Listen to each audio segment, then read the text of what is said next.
collecting some frozen bodies.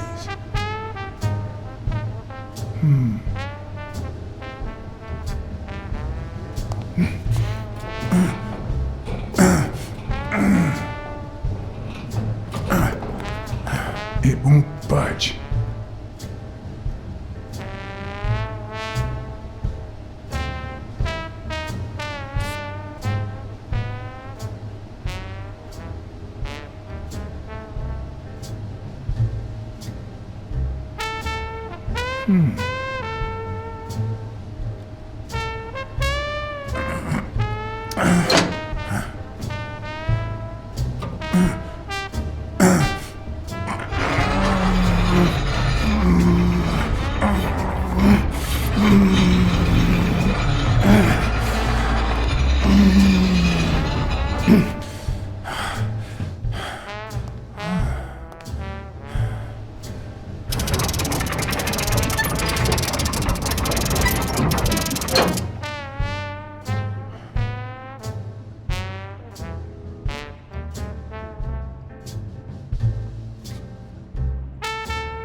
Does O'Leary have a network of pals?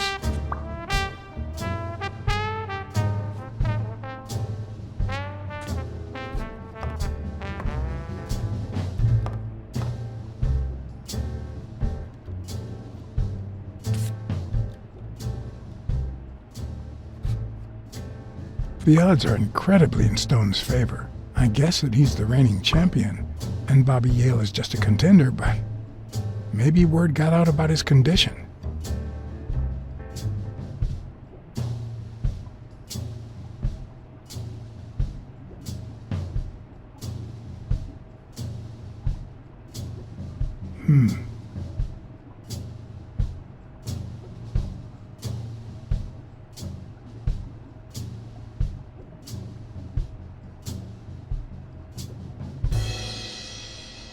Huh. Looks like those colorful notes weren't restaurant orders after all.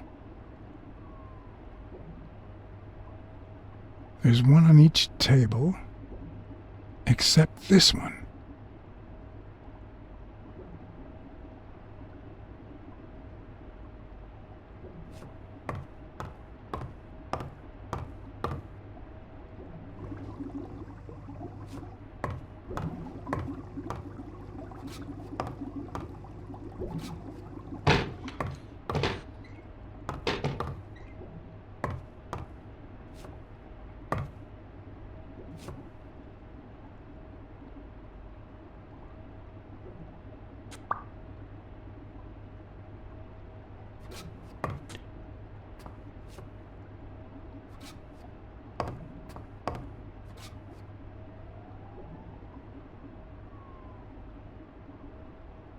"16 days until the fight."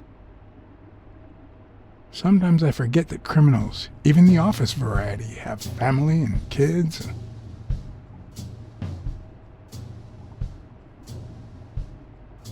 Yet another example of how crime always pays.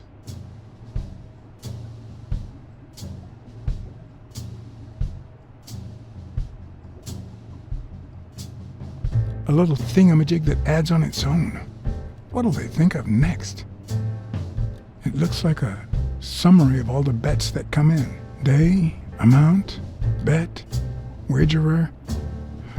Wait a minute, did O'Leary himself bet $5,000 on Yale?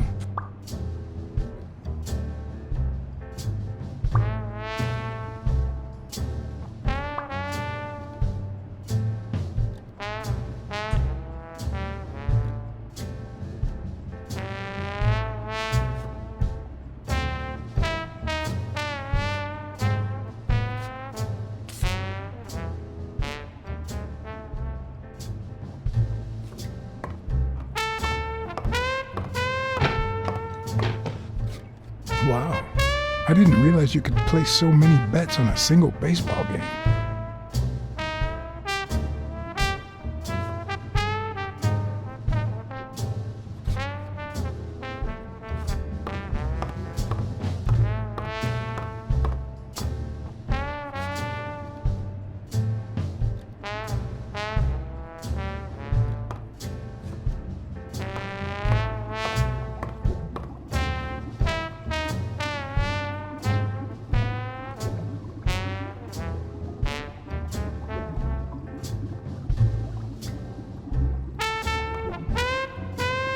that be Ireland?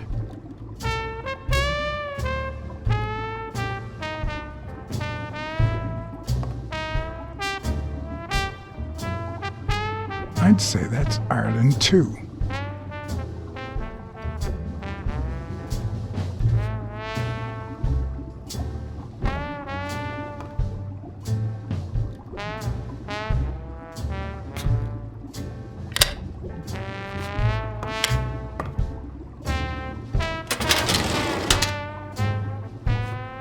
The painting concealed file after file of celebrity reports with all sorts of shady information, ranging from S to Z.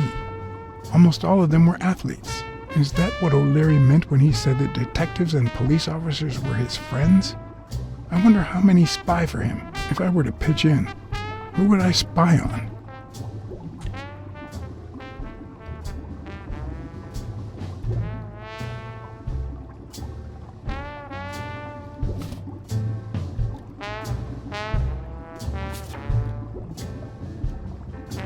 According to Stone's report, he was so clean, not to mention hard to corrupt, that O'Leary opted for a more subtle strategy. Apparently, when he broke up with the tennis player Helen Moore, he set her up with Stone.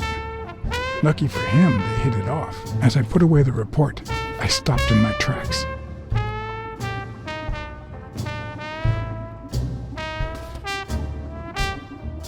Did I really want to risk knowing what O'Leary had on my good friend, the incorruptible police commissioner? To be honest, if Smirnov had anything to hide, I'd rather not know about it.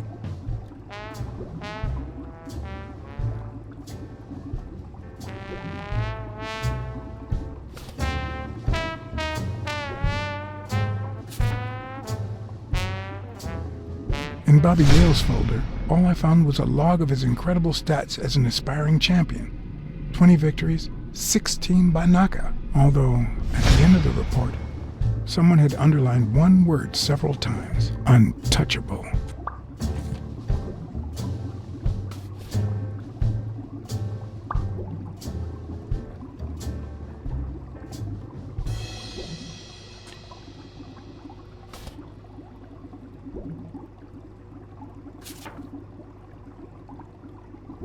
Thorpe had been a rising football star before the war, which he came back from with honors and decorations. After the truce, he resumed his career.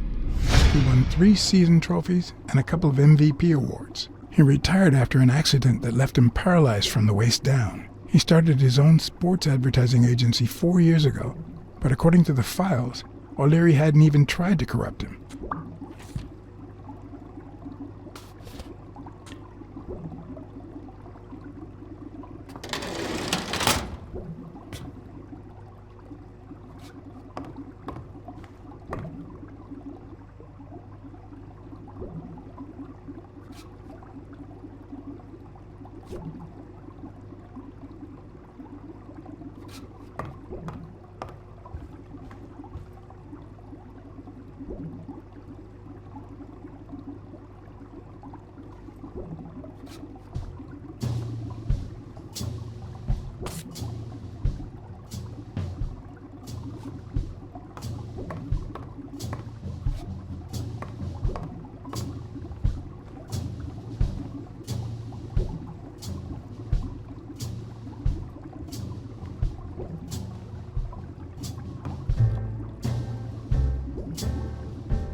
Ireland, of course.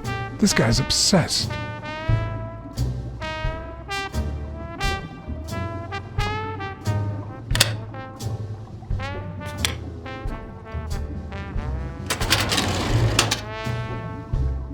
Luckily or not, files N through R included no one that I could somehow connect to the case.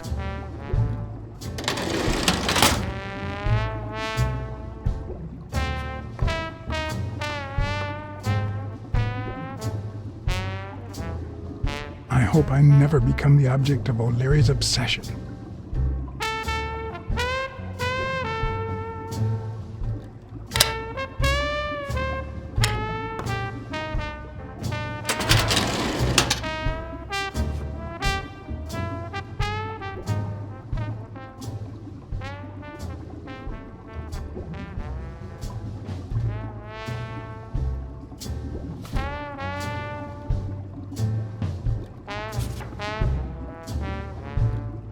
The report on Yale's father was the shortest of all, since only his name was left. Why?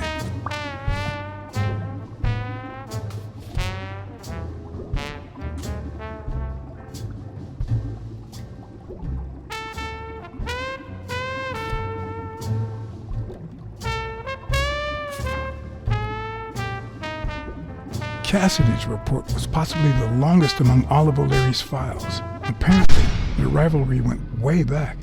So much so that they spied on each other in the most unthinkable ways. At least I was able to confirm what Yale had told me. Cassidy had threatened Dunn after he refused to join the managers' union.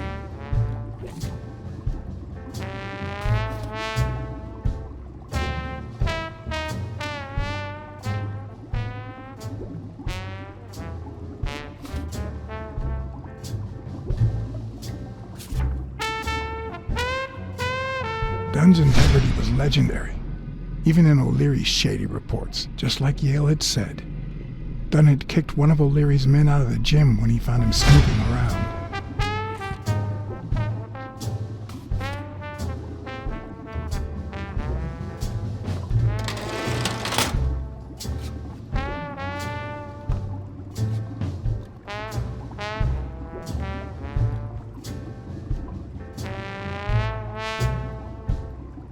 Crossler? The good news is, I don't need lockpicks to open it. The bad news, I didn't bring explosives.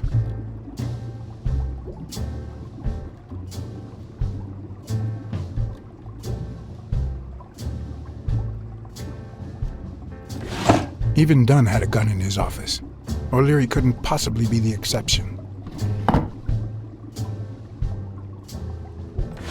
Dunn had $200 in his safe. O'Leary had about $20,000 in a drawer.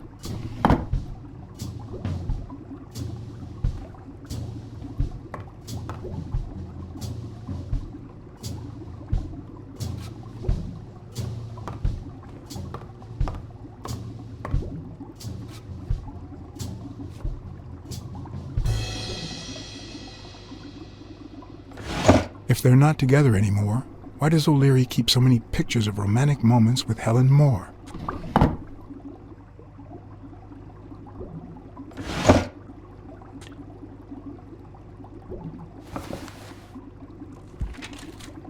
Limited edition copy 2 of 3.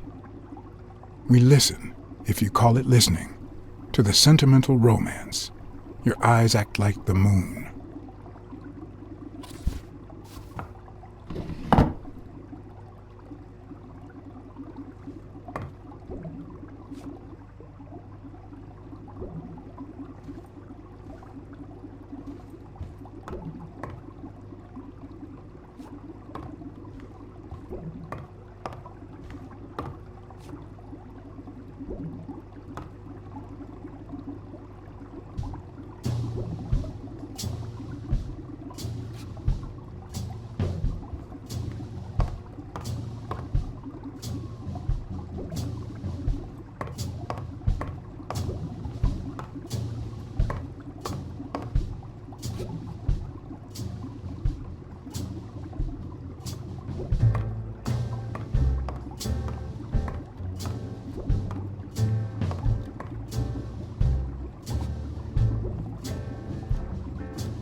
Strange as it may seem, the reports revealed that O'Leary had hired Jake as a bodyguard precisely because he was absolutely clean.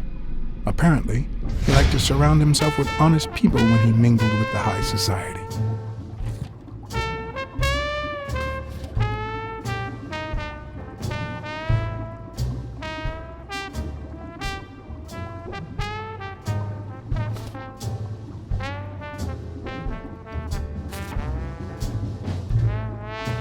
Helen Moore's file was, by far, one of the juiciest. She had been just a run-of-the-mill tennis player until O'Leary launched her career by rigging enough games to help her climb the ranking. However, O'Leary hadn't fixed any of her games in over a year.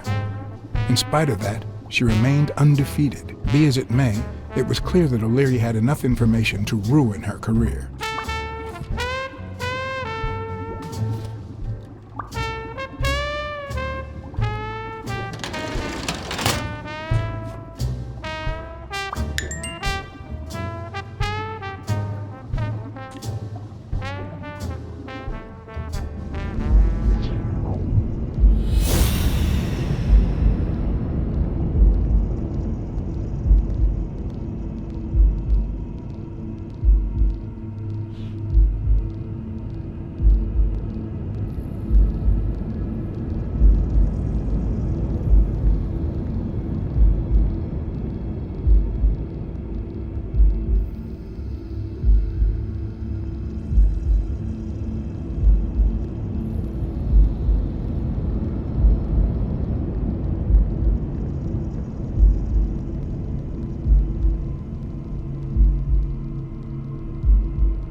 I'd say O'Leary has threatened Stone with ruining Moore's career.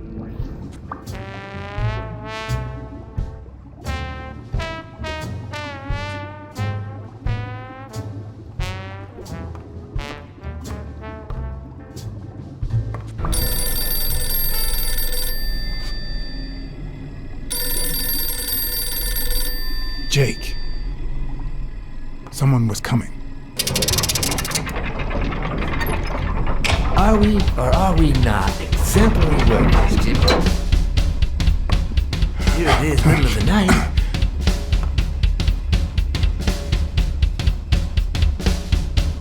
And we're working extra hours.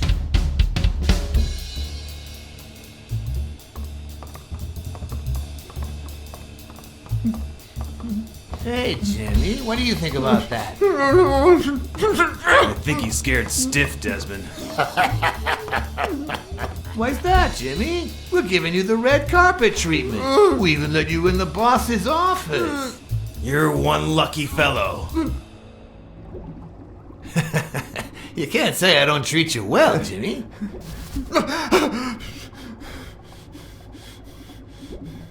Yeah, Speak, you moron. very well. Why are you... Shh. Calm down. How long have you worked for me, Jimmy? 3 months. 3 months. Oh, yeah. I hired you right after your cousin Martin died. I need your opinion.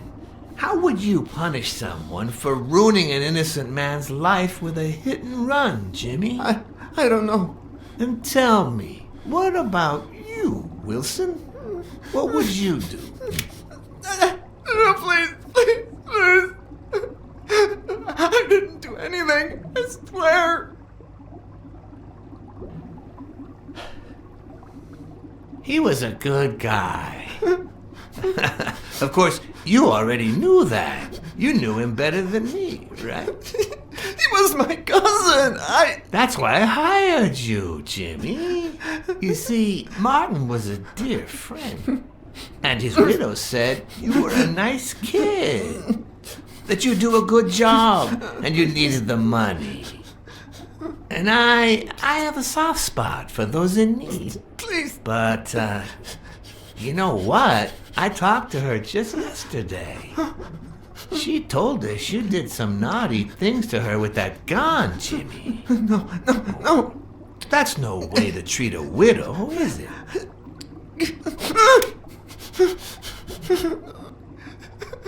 She's lying. Why would I do that?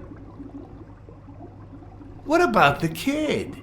Are you so sure you know how long a kid can hold his breath? With his little head inside a toilet bowl? Son of a bitch. I didn't want to. It was his idea. Selfishly, I was glad I hadn't risked my life to save Jimmy. Maybe not even someone like him deserves to die. But one could also argue that I didn't deserve to die for someone like him. Who's your boss? Give me a name! Cassidy, it was his idea. He said you'd hired me if I'd managed to scare the widow, and I just... All right. Let's just calm down now. Okay? It's gonna be okay.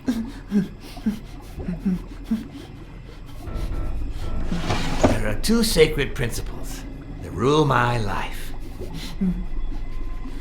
The first principle is the love for my family.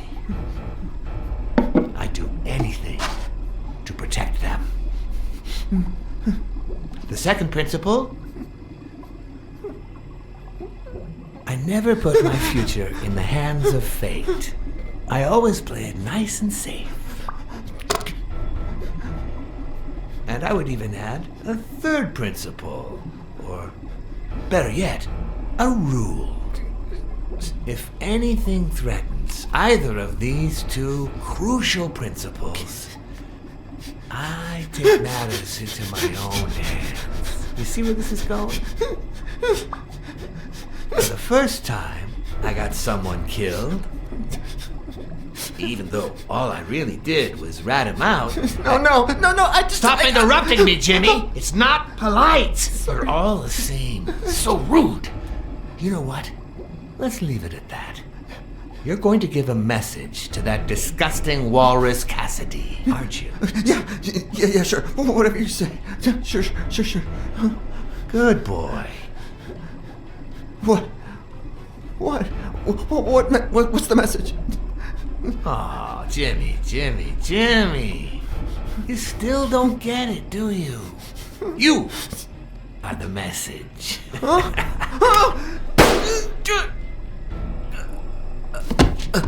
Come on. Wrap him up. Make sure Cassidy gets the message for breakfast, will you? I hope he chokes on it. Got it.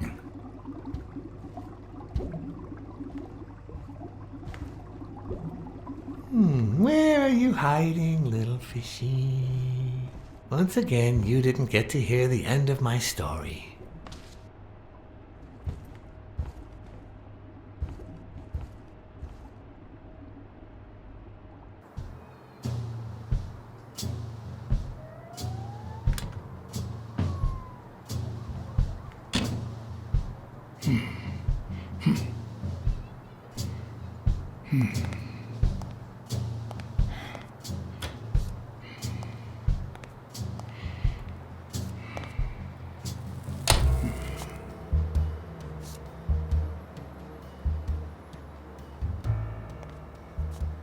What? Just where do you think you're going, putty cat?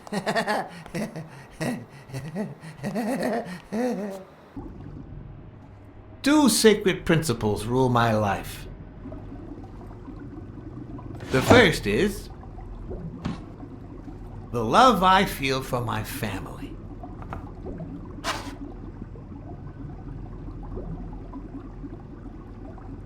The second,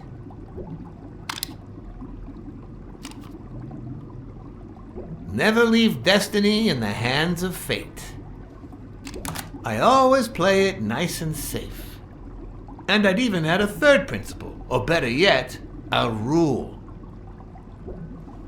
If anything threatens either of these two principles, I take matters into my own hands. The first time that someone died because of me, even though all I did was rat him out, well, that guy ended up in the Hudson River, right off Pier 27. He's got to be even wetter than that fish by now. You should have seen his face. It's interesting what comes to mind when you think you're about to die. Suddenly all I could think about was how much I wanted a pet fish. You too, Bruce? Anyway, I was 14 years old, and I still dream about his widow and his son.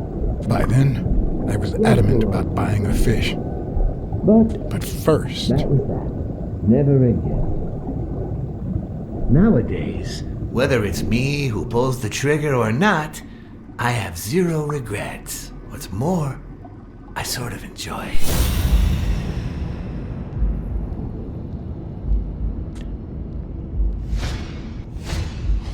his pupils are dilated, and there's a slight grin on his face.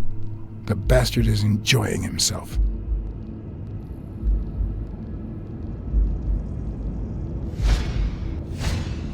The guy never hesitates to pull the trigger. Even if I hadn't seen what he did to Jimmy, I'd know he's not bluffing.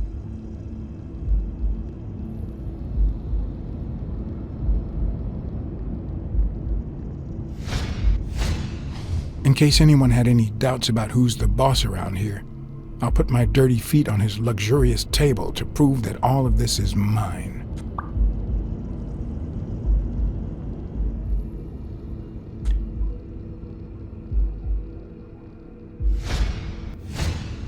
When a mob boss declares his love of family, it can only mean that A, he won't hesitate to ruin yours, and B, he's cheating on his wife. I knew I had it in me to get out of that place alive.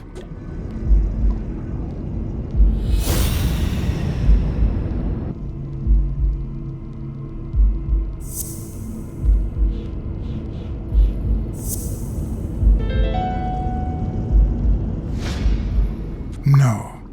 O'Leary's wife is having an affair with Colbert? Should I serve this to O'Leary on a silver platter?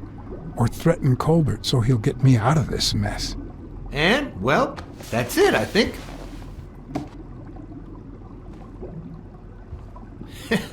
You know, Blacksad, I never made it this far. Congratulations, you're going in style.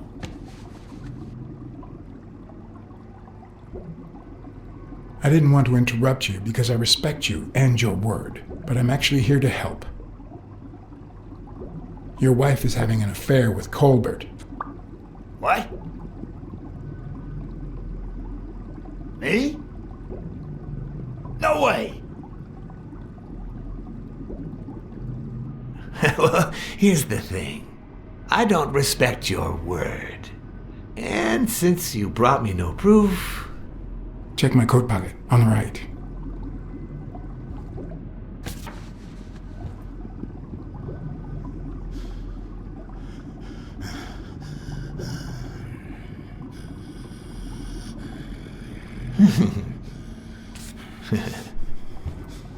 Oh, Blacksad, Blacksad, Blacksad. Ah! Oops. Thank you very much. And sorry for jumping to conclusions. First, you get a random beating from Wilson. And here we are. When you shared what you'd found in Yale's apartment, well, it made me sort of want to trust you. But as you well know, you can't trust anyone in this world. Take it. It's only fair.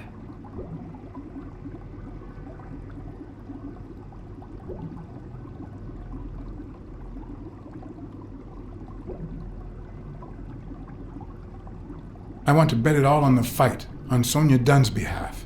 Oh, what a romantic you are. We listen, if you call it listening, to the sentimental romance.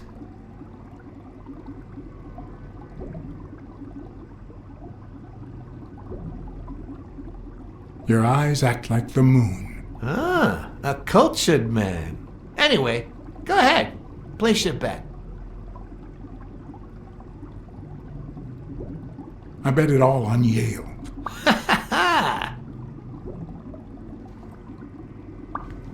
Oh, Blacksad. Aren't these odd hours to pay me a visit? Your message was important, but certainly not urgent. It could have waited until tomorrow, don't you think?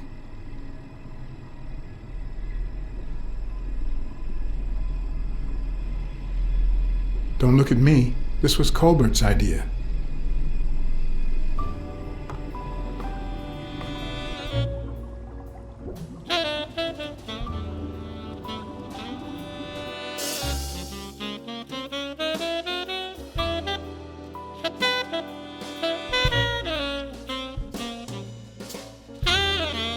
I wish I was a noir fiction writer. At this very moment, I could write a couple of pointed, ironic remarks for the narrator to recount what I just lived through. The dark, crooked alleys of New York reminded me of the state of my own soul. No. Fall loomed over me Fall struck me with the full force of my long-lost youth. Nah, not that. Fall descended over me with the full weight of a guilty conscience. God, that's worse.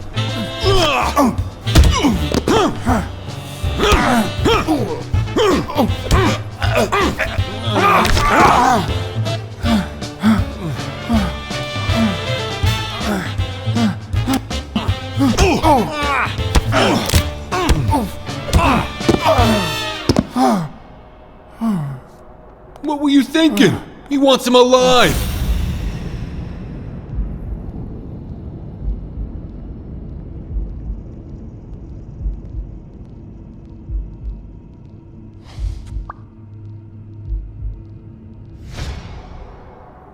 I felt fall seep through my bones like the pain of a good beating. Mediocre, but appropriate.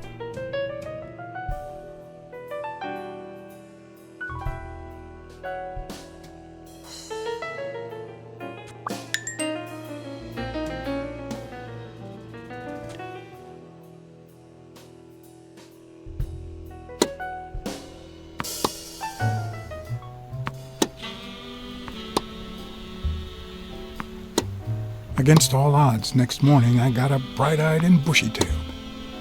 And I had my kind, unknown assailants to thank. The beating had taken its toll, but for the first time in months, I had slept like a baby. Oh, come on, Helen, focus! All right, take 5. We'll work on that double backhand later.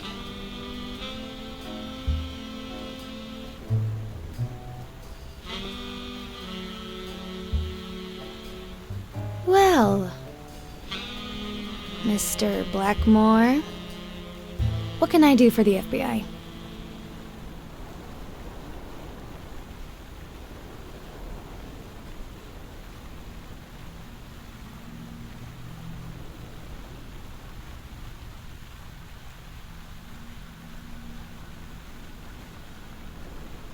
Actually, the real question is, what don't you want the FBI to do to you? Quick to thread, are we? Not that I'm not flattered, mind you, but I'd appreciate if you were a bit less fake.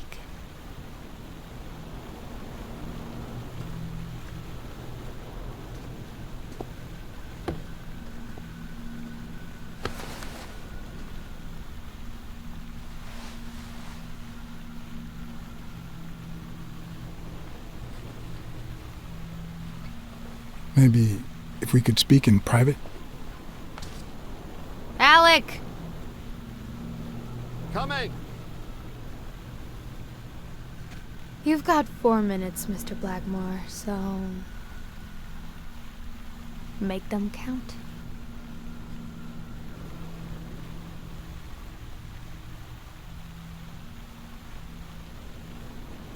They say you're currently involved with Al Stone, the boxer. Is that correct? Wow, the FBI sure knows what it's doing. So, out of the 100 million Americans who know about that, who did you extort to get such highly confidential information? Don't beat around the bush. We know why you're with him. Oh, so you like his biceps too? Desmond O'Leary asked you to seduce Stone. Why? What? No, I met Al by chance at a party. A party hosted by Desmond O'Leary. No, that can't be. No one is that shrewd. Not even him. Damn, I hate that bastard.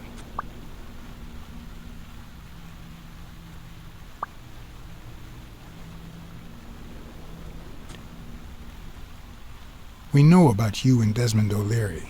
Wow, your sagacity never ceases to amaze me. Wait, I get it. They must wrap your FBI sandwiches in gossip magazines. The thing is, well, You see, I'd love to wipe out that part of my past, but whatever.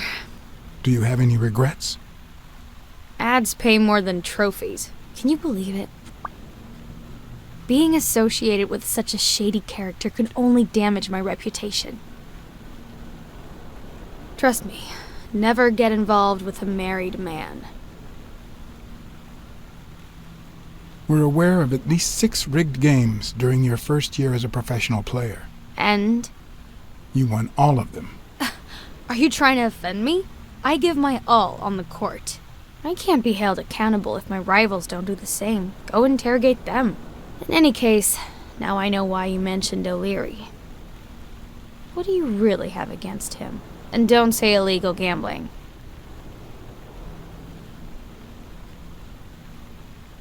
O'Leary is a goddamn commie. A full-fledged traitor. What? Who the hell gave that info to the FBI? The American Clown Association? Even if you knew Desmond just a tiny bit, it doesn't take much to realize he's anything but a commie. I'm serious, Miss Moore. America can't afford to let anyone shake its foundations like that. And America's sweetheart can't afford it either. Help us out. Talk to us. And why should I, Mr. Blackmore? What do I stand to gain or lose?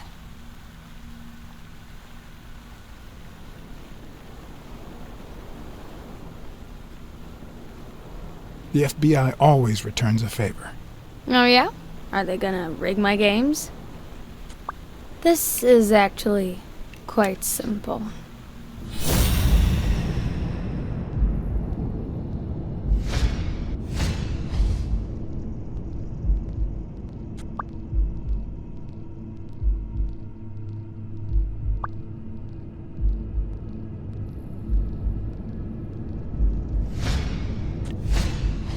One lucky gal. You have a light, sir?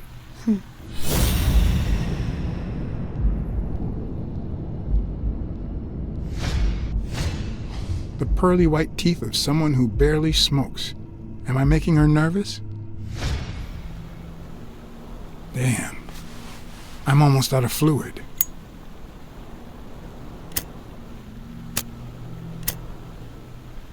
Wanna know my trick? Go down to start, then up with it, and then down again.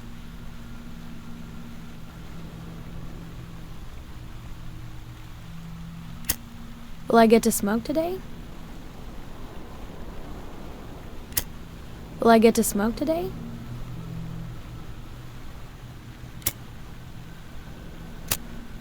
Will I get to smoke today?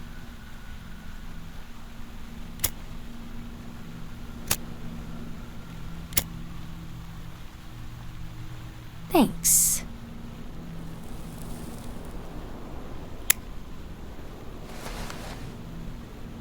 I don't know what you want me to say.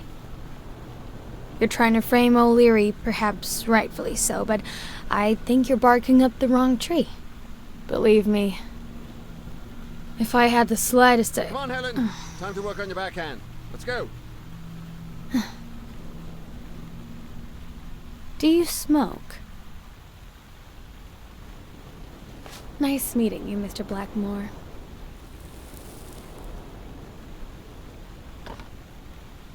Did you bring my water?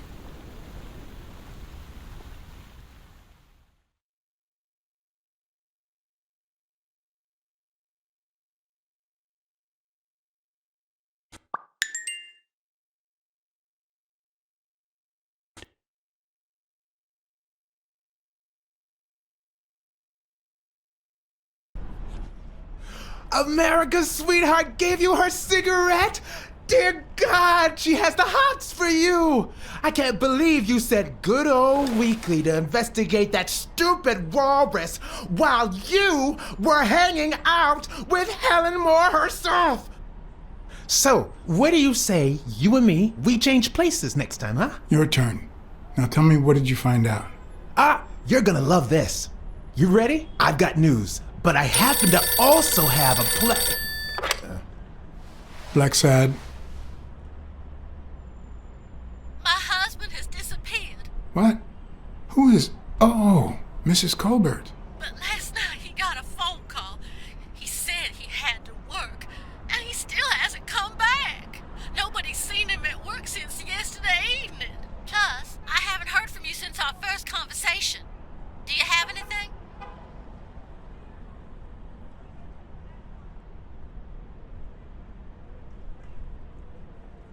Your husband ran away with his lover.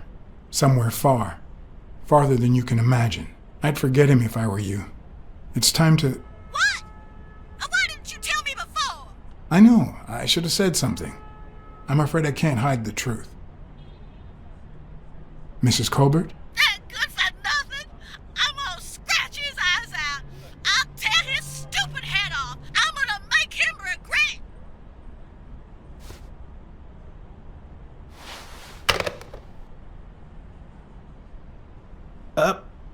But what just happened? Is there anything you didn't tell me? Maybe. But now it's your turn. Tell me about Cassidy. Come on, spit it out. I didn't find anything suggesting that Cassidy had anything to do with Dunn's murder, but... That's quite the tale.